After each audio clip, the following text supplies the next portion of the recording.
MaGmA Interview. UMEK Interview for MaGmA Web Radio.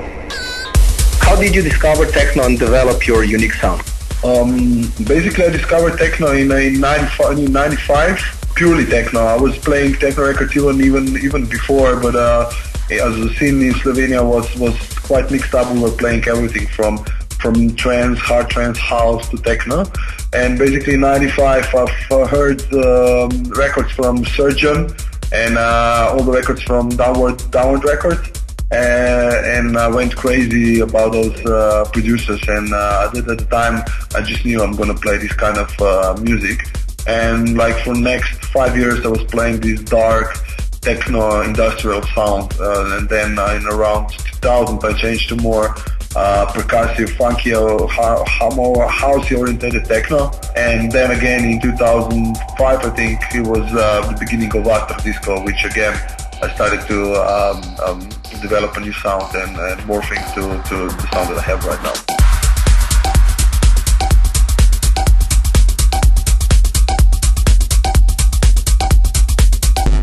What are your most favorite pieces of gear, if any, and why? Years ago, I was doing music with different sequencers, different synthesizers.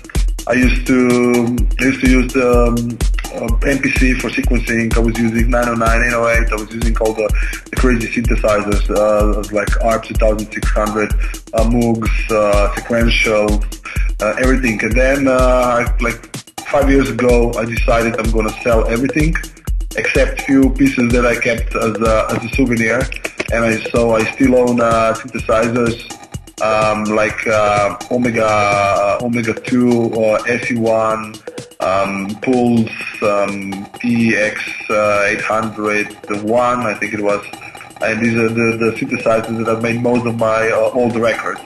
So it's sentimental value for me, not a practical one. And about the gear that you are using right now, mostly software, I presume?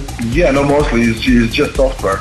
I'm using basically Logic, and I'm slowly learning Pro Tools. So in the moment I really enjoy machines from Reactor. It's a standalone program, but you can as well use it in Logic, and has many variety of synthesizers, effects, everything you need for production, and sound-wise is just perfect and unbeatable, you know.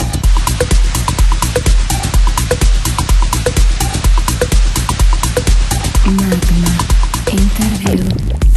You are author for more than 500 releases, which implies an impressive amount of time spent in the studio.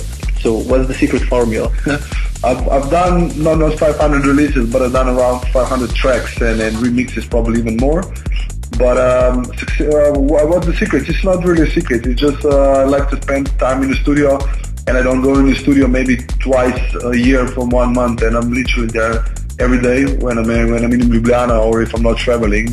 So there's always something to do in the studio, always searching for new sounds, always searching for new things. So as long as I'm happy, and as long as you will be happy, you'll be happy spending time in the studio and just producing. I know that you really enjoy performing at the clubs and festivals all around the world, so where's your favorite place to play right now?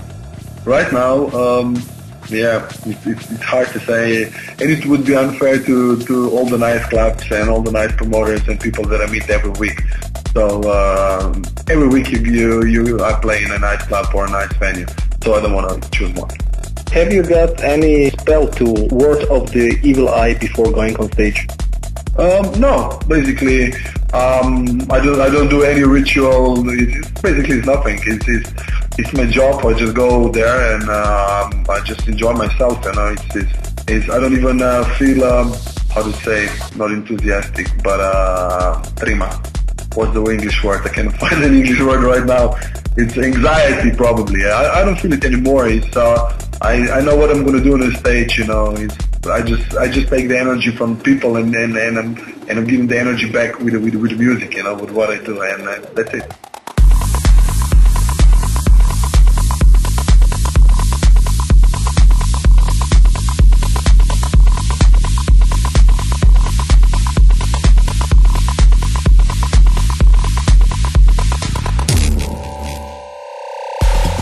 You are a techno legend, a great goal, but also a responsibility. So how does it feel? Techno legend. I don't know. I never thought about like that, So it feels natural if you don't know it, So I don't know. Thank you, I guess. Maybe you are able to expose some young artists and support them. Yes, you're right. You're right. It's basically I see myself as a chance for young producers to present their records, tracks, to play them, to put them on the chart. So at least some guys will check out what I do, because in these days, because of the internet, everything is in your face. It's impossible for new people to get a proper promotion. So I feel obligated to point out the new talents worldwide. You are playing a lot of records produced by Italian artists, but what do you think about Italian people? Italian people are definitely crazy. It's like Italy is a special country. It has so many good producers. I was always wondering how come, in all the genres they're just amazing, musicians. And as well, Italy has amazing food. It's like the best food in the world. So I don't know how you can manage all these things at the time. But of course, I do enjoy Italian people and Italian friends of mine.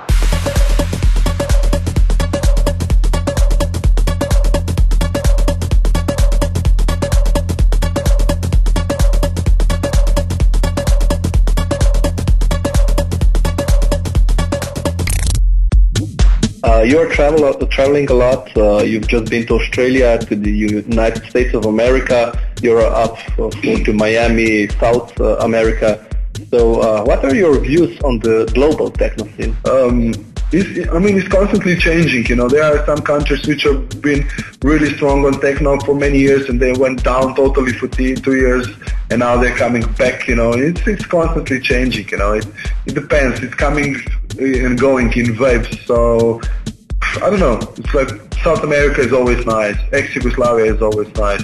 There are some countries, they're always nice. But I'm looking for new markets, and I hope, they're gonna open soon. The territory that we never played before. At least I didn't play. In your eyes, has music got better or worse over the last 20 years? It's funny. I went through all the English synth music all over again. I found early works of Depeche Mode, of OMD, of Visage, and it still sounds crazy, even though it's almost 30 years later. No, it is actually not almost. It is actually 30 years later, and it sounds amazing. And each era of music has different character, and it's not about which is better or not. It's the personal taste. I've been here for such a long time that music is changing all the time, and I've loved like early rap tunes from Prodigy, all the British breakbeat hardcore scene was amazing for me. I loved the Detroit sound. Then there was this Birmingham sound.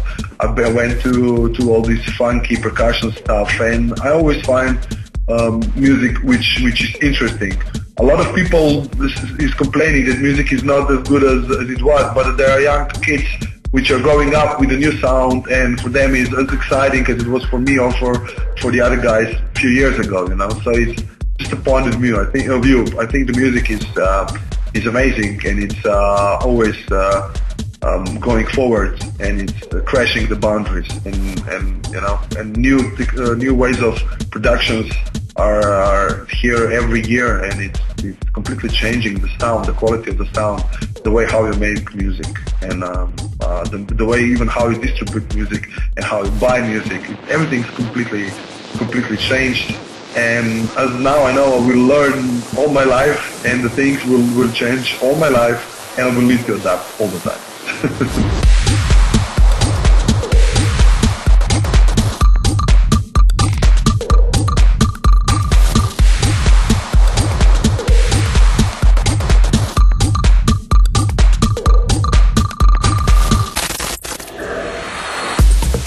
We were waiting almost 8 years, if I'm right, for your second artist album.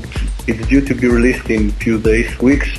Responding to dynamics, what was the basic idea behind this new artist album? The basic idea is was to have tracks more raw, tough, more dark, as less melodies as possible, a bit more abstract, and I think I've made a good job. And I'm really proud of the album, and I think it's very well music. So it's very good music for the clubs, and it will work on a big system. What were your New Year's resolution or resolutions for 2010? I never do New Year's resolutions, never. But I'm sure that you do plans. You have some plans for 2010. Of course, we have plans, but all my plans are not for 1 year. They are really far away. There are just few things that you can plan in 1 year. It's like I want to do a few really cool releases around different labels. I want to present a few new artists on my label, and then just travel around, DJ, and have fun. Well, thank you a lot for your time and such an awesome music you are producing. Thank you.